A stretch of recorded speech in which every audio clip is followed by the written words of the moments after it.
¿qué tal? Mi nombre es José Mario Salde, muchas gracias por seguirnos.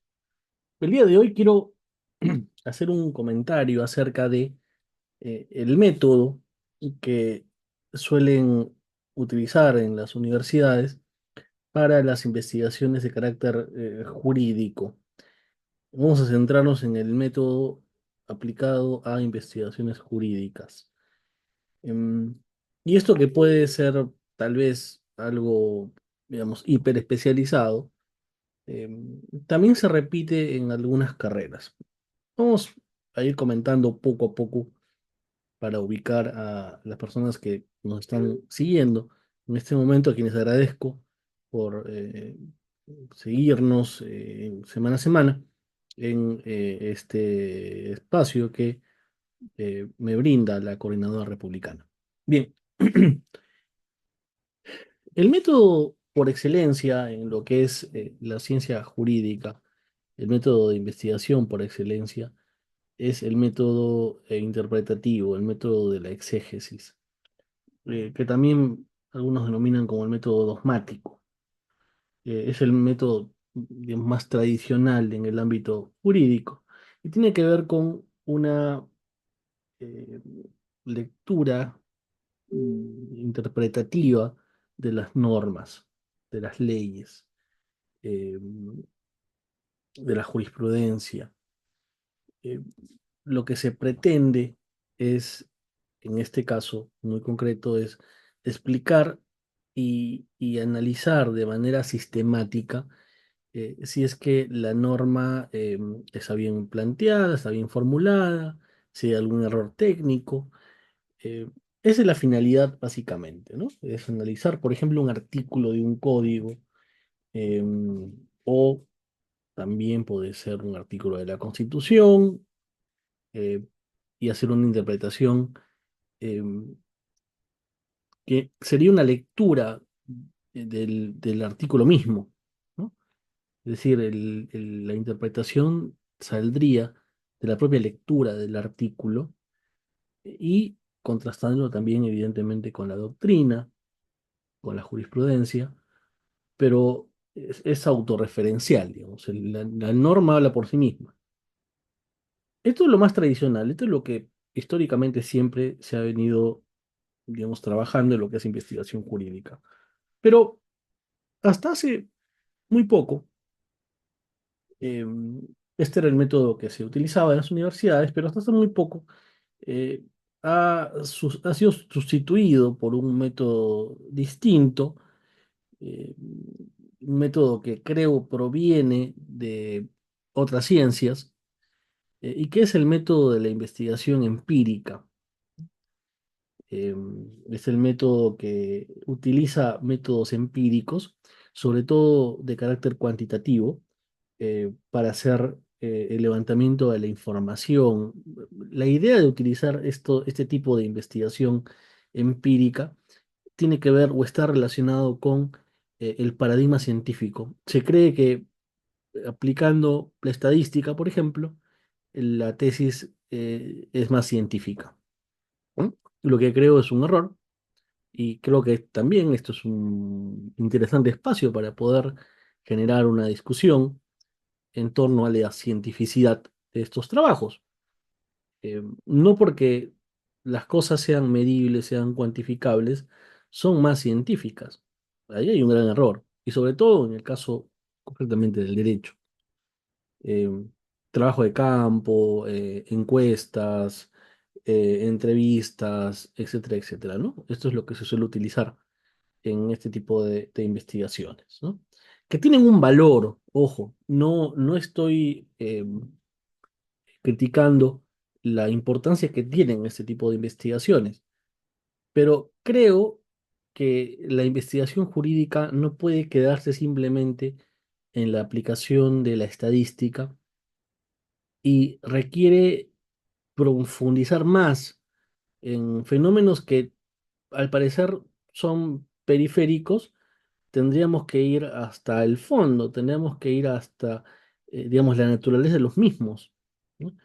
Y el método de este tipo de investigaciones, de este método de investigación empírica, sobre todo concretamente la cuantitativa, no facilita eso. Nos quedamos en la epidermis, ¿no? Y ahora vienen los problemas.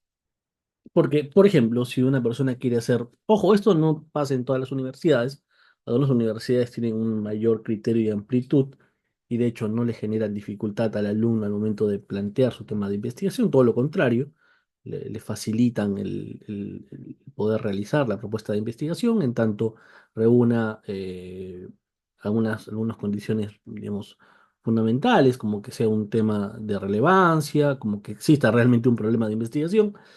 eh, pero no le ponen límites ni trabas, ¿no? No, no es esa la actitud. Pero algunas universidades, recurriendo a una suerte de prevención hiperformalista, ¿no? Para evitar de que se nos pase un trabajo que tal vez no tiene rigor científico, es cualquier otra cosa, pero no una tesis, puede ser una monografía, puede ser un ensayo, pero no es una tesis. Para evitar eso, nos vamos a volver hiperformalistas y vamos a poner una serie de trabas o limitaciones. Yo creo que eso no está bien, eh, pero bueno, es lo que algunas universidades hacen. Y, y acá viene el problema, ¿no? Entonces, por ejemplo, cuando una persona quiere utilizar, por poner un caso, la investigación histórica, que es un método totalmente válido, ¿no? Em, es más, creo yo que es uno de los métodos más importantes de investigación, porque es estudiar la norma, el principio o la figura jurídica desde su nacimiento hasta, digamos, lo que viene a ser su evolución. Nos ayuda a comprender cómo han ido cambiando las leyes, cómo han ido evolucionando a través del tiempo, cómo las leyes han afectado a la sociedad, cómo han impactado en la sociedad y cómo han ido configurando el sistema legal. Para esto, evidentemente, se requiere una revisión de textos históricos. Y entramos a otro tema, ¿no? La bibliografía tiene que ser no más de 5 años. Estamos en el 2024, máximo 2019, 2020. Claro, pero cuando uno tiene que hacer investigación histórica, no necesariamente va a buscar bibliografía eh, tan actualizada. Seguramente va a tener que remitirse a algunos documentos históricos. em, entonces se genera una dificultad, ¿no? Te van a observar porque hoy has utilizado mucha información del año 70, del año 50. Y claro, porque estoy estudiando una figura que nació en esos años y estoy viendo cómo ha sido su evolución. No, pero eso no es correcto. Tienes que tener por lo menos un 80% de tu investigación con bibliografía actualizada. Problema, ¿no? Problema que genera una propuesta de investigación importantísima, como es el caso de la investigación histórica. Otro problema, investigación comparada, ¿no? Con la posibilidad de comparar una figura jurídica a través de otros sistemas, de otros países, eh, permitiendo identificar similitudes, diferencias, y también, y lo que es más importante, y lo que es lo que lo hace valioso a este método, conocer eh, cómo ha sido la aplicación de determinados métodos o figuras jurídicas en un contexto histórico particular. La lección histórica de la aplicación de una figura en un país sirve. Sirve porque muchas veces nosotros imitamos instituciones. Entonces, qué mejor saber, oye, ¿qué pasó en tal país cuando se implementó esto? ¿No? Porque ahora lo quieren implementar. Pongo un caso muy paradigmático que está en boga, que es la extinción de dominio, que proviene de otras legislaciones, ¿no? De otras figuras, ¿no? Y concretamente en América Latina ha tenido un impacto muy grande en la legislación colombiana y mexicana. Y ahora hay una discusión con respecto a una posible inconstitucionalidad de la ley de extinción de dominio. Bueno, si se hubieran hecho estudios de investigación comparada, probablemente no estaríamos ahora ante esta situación, pero muchos dicen, no, la investigación comparada no es científica. Bueno, yo les recomiendo a las personas que dudan del método comparado como forma de investigación, que lean este libro que me resultó muy interesante, del profesor Roberto Scarciglia, Métodos y Comparación Jurídica, para que puedan entender la importancia que tiene la investigación de carácter comparado. Bien, eh, voy a tocar dos tipos de investigación más que en muchas universidades están vetados, lo que preocupa. Uno que tiene que ver con una posición polémica dentro de lo que es la investigación y es la investigación crítica. La investigación crítica normalmente parte de un paradigma de la ciencia o del hecho social no hegemónico, por llamarlo de esa manera. Eh, son teorías, ¿no? Dentro de las cuales podemos hablar de la teoría crítica, podemos hablar del mismo marxismo, de las teorías postcoloniales, etcétera, etcétera, que cuestionan la sociedad de manera estructural y los efectos jurídicos que tiene esta crítica. Yo particularmente no soy una persona que sigue estas corrientes, pero no puedo descartar, si queremos hacer ciencia y academia, una investigación por un prejuicio ideológico. Lo que tenemos que hacer es ver si la investigación tiene un rigor científico. Y puede ser que el tema no nos agrade, puede ser que tengamos de inicio algún tipo de prejuicio, ¿no? Tengamos una posición crítica con respecto al tema planteado. Pero bueno, habrá que leer al menos qué es lo que la persona quiere hacer, ¿no? En en esta parte, digamos, de este modelo de investigación, podríamos incluir también, eh, por ejemplo, todo lo que tiene que ver con estas visiones hiperproteccionistas del medio ambiente, ¿no? O algunos temas también de carácter, por ejemplo, controversial, como podría ser, hablo de la forma en cómo se enfoca, más allá de que el problema sea un problema que puede ser abordado por diversos métodos, ¿no? El tema del origen de la vida, el tema del estatuto jurídico del embrión, etcétera, etcétera, ¿no? Porque el feminismo, digamos, el marxismo, algunas teorías críticas dentro del derecho tienen una voz crítica con respecto justamente a estos temas. Entonces, a mí me parece que permitir que se planteen este tipo de investigaciones, en tanto cumplan con un rigor científico, no está mal, y el prejuicio uno se lo guarda en el bolsillo. Estamos en un ámbito básicamente académico.